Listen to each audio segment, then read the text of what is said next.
Antonio Guterres regrette que le Conseil de sécurité jusqu'à présent ait été dans l'incapacité d'obtenir un accord sur ce sujet. Le secrétaire général de l'ONU, Antonio Guterres, a regretté, mercredi 11 avril, que le Conseil de sécurité jusqu'à présent ait été dans l'incapacité d'obtenir un accord sur la Syrie. J'ai appelé les ambassadeurs des 5 membres permanents du Conseil, États-Unis, Russie, Chine, France et Royaume-Uni, pour réaffirmer ma grande inquiétude face à l'impasse actuelle et j'ai souligné la nécessité d'éviter une situation devenant hors de contrôle, indique dans un communiqué le patron des Nations Unies, alors que plane la menace d'une action occidentale en Syrie. N'oublions pas qu'en définitive, nos efforts visent à mettre un terme à la terrible souffrance du peuple syrien. Profondément divisé, le Conseil de sécurité a échoué mardi à adopter une résolution pour permettre une enquête sur l'attaque chimique présumée à Douma, en dépit de la mise au vote de 2 textes russes et un texte américain.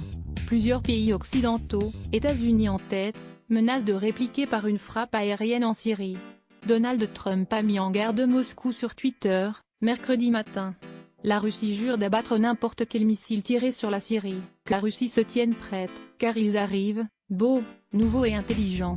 Vous ne devriez pas vous associer à un animal qui tue avec du gaz, qui tue son peuple et aime cela, a écrit le chef d'État américain. Le président tient la Syrie et la Russie pour responsables de cette attaque aux armes chimiques, mais toutes les options sont sur la table. La décision finale n'a pas été prise, a toutefois tempéré sa porte-parole, Sarah Sanders, quelques heures plus tard, à lire aussi sujet associé aux attaques chimiques en Syrie.